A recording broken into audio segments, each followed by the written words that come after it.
So I've already done my foundation, concealer, and my eyebrows, and I've also already prepped my eyes with some Too Faced Shadow Insurance. For the eyebrows and my face, you can find a foundation and brow routine on my channel, so that might be linked down below as well. But this is going to be a tutorial using my Nars palette. But the first step is I'm going to take my Nars God Created the Woman palette, and I am going to place that all on my eyelids over the primer that I've already placed down, all the way up to my crease and my lid. I really like this palette because it's kind of slim. I mean, not kinda, it is. It's really slim, and so it's really small and perfect to just kind of throw in your makeup bag, and when you're traveling, it's a really good, you know, neutral set to have. I really like it because it has a lot of light colors and dark colors, and I really like smoky eyes, I guess, even for every day. And then using the same brush, after just wiping the excess off onto a cloth, I am going to take this second color right here. It's just a matte grayish color, and I'm going to place that in the crease.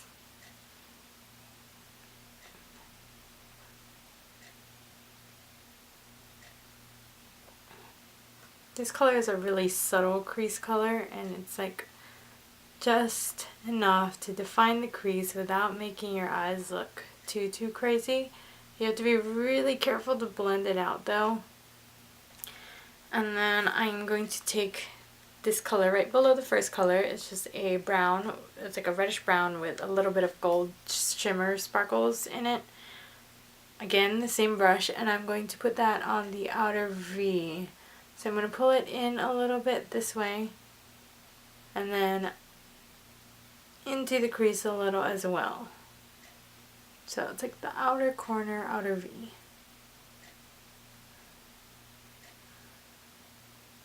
I really like to define my eyes and make it look really smoky. If I'm going to wear eyeshadow, I want it to look like I'm wearing eyeshadow, I guess. I mean, I don't want to look like a clown, obviously, but I want to be able to see the smoked out look. So like that. Then once again, I'm going to wipe off the excess of this onto a cloth, and I am going to create my perfect highlight color, which is this lightest color from the I Heart Matte palette from Wet n Wild on that brush, mixed in with MAC Studio powder in my color, in my skin tone, just to bring a little more warmth to the color. And I'm going to place that right under my brows, bring it downwards, and use it to blend out the top of that last dark shadow I put on there. So as you can see, it's like really nice highlighted light color, but at the same time, because I've added some of my skin tone makeup to it, it's not as light, I guess, because otherwise this shadow would be way too light for me and it'd look like ghostly on my brows.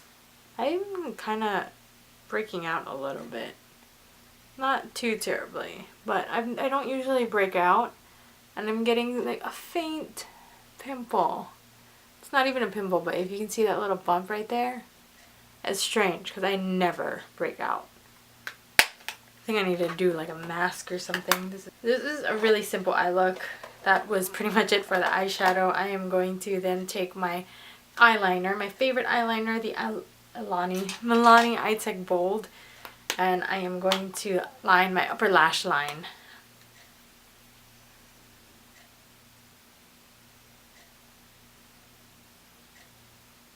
I like to wing my eyeliner a little bit. I don't think I ever not wing my eyeliner when I do eyeliner, because I feel like my eyes just, if I don't do it, it looks like it's shaped weird.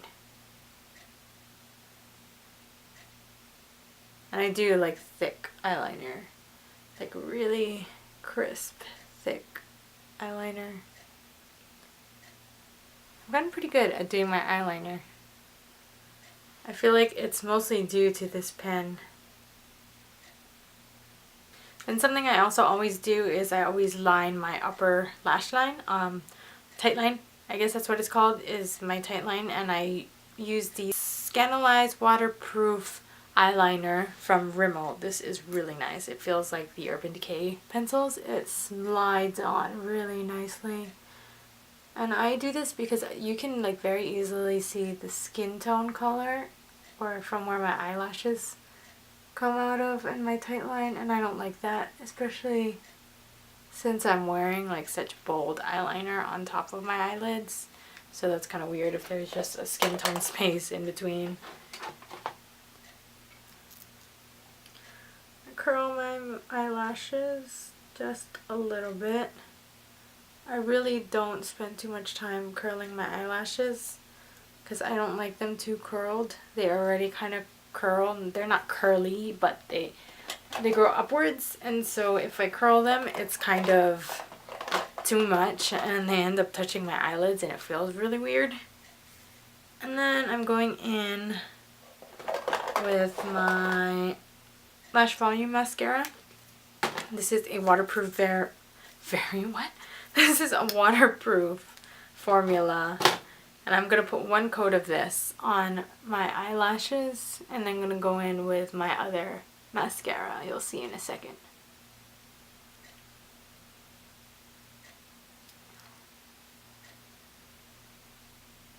See, I'm already touching my eyelids in the mascara. Okay, so there's one coat. And then I go in with the Voluminous Million Lashes. I just go in right over that before it dries too much.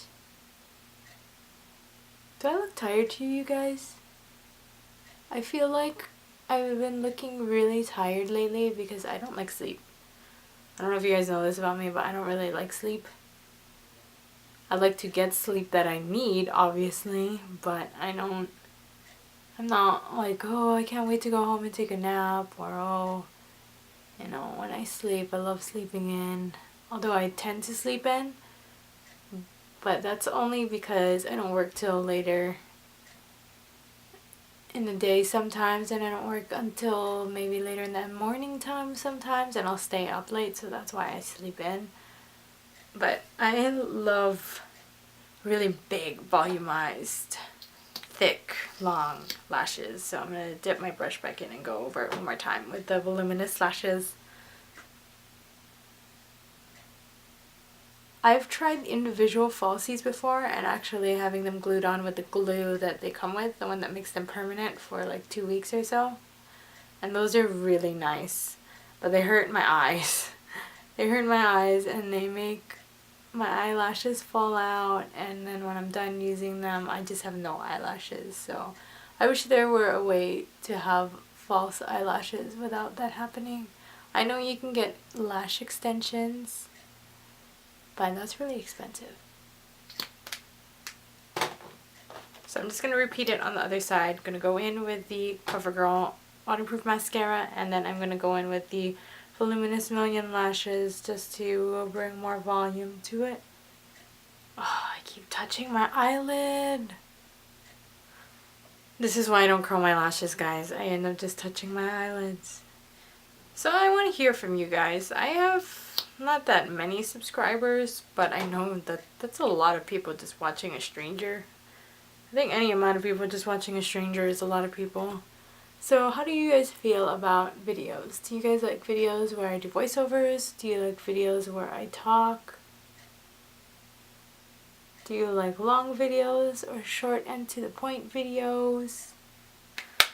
Done with the mascara, and because I kept touching my eyelids, I'm gonna go back in and I'm going to take that first lid color and just try to cover that up a little. That's working quite well. Touching up my makeup now because there we go. Okay, covered up with the little dots on my eyes. Jesus. Usually I do this after I'm done with my foundation, but I forgot because I was excited to do the eyes, I guess. But I'm going to bronze. I love to bronze. I love to contour and highlight, I suppose. So I love contouring and I love highlighting because I feel like it makes my face look really nice, defined, slim. Being Asian can sometimes look like I have a round face, but I'm told I have a heart-shaped face. Do you guys know what kind of face shape this is? I'm told that I have a heart-shaped face, that my chin is like pointy and then my cheekbones are high and everything up top is bigger, I guess, but I never know what type of face shape I have. But using my Chocolate Soleil bronzer from Too Faced, my all-time favorite bronzer, I never use anything else anymore. And I'm starting to see like the rings in the pan a little bit. So I'm going to take a tapered face brush, and this is from Crown Brushes. I got this at IMATS. It's a regular fluffy face brush, but then it comes to like a point at the top. I like it. I'm going to swirl that into there and contour. Yes, that's nice. So one trick I like to do is that right where my eye stops, that's kind of like where I want to stop my bronzer. I don't want to bring it too much because otherwise it's just going to be like this line that comes down here.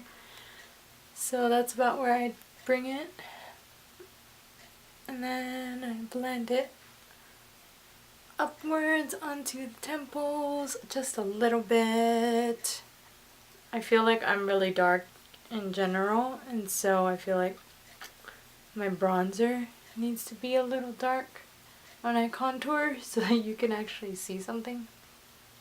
Also, I would like to note that this side of my face always has like this weird spot on it that makes it look like I covered it up. I probably should have pointed it out before I put makeup on it.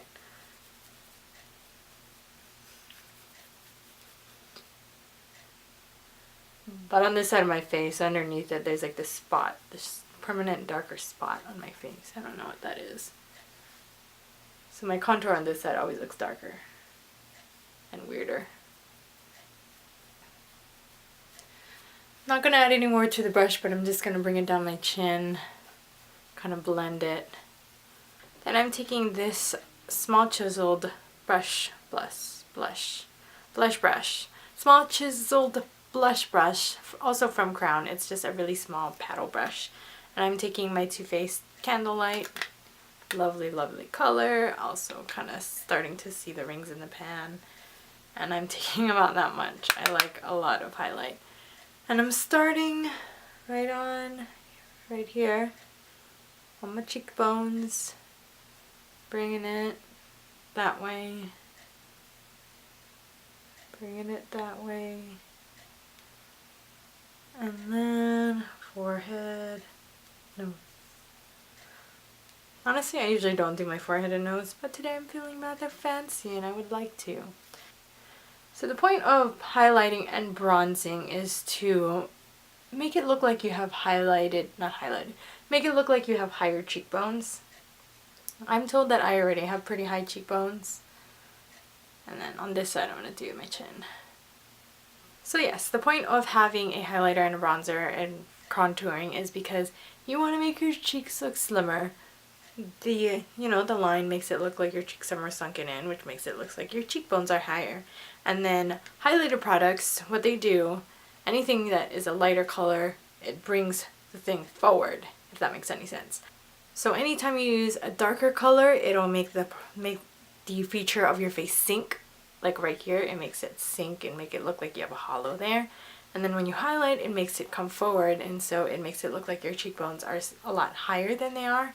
And so one thing I've learned recently is that a lot of people tend to put really light colored products under their eyes, and that's not really helpful for, covering under eye circles and bags and whatever. And yeah, I kind of look tired right now, but I've heard that supposedly you're supposed to use a color that is your perfect shade, and if anything, half a shade or a shade lighter than your normal skin tone for under the eye area, because otherwise it kind of just, you're bringing all the area forward under your eyes. That's what I've learned recently anyways, and I know a lot of people do that on YouTube. They like to really highlight under their eyes and do the whole Kim Kardashian thing, and I think that's kind of freaky, to be honest. It does cover it up, but when you look in pictures, it's kind of freaky. Like, you can tell who has had like white under eye stuff. I don't know. So that's my finished makeup look. Nothing really special. I'm just putting on Vaseline on my lips because my lips are kind of dry.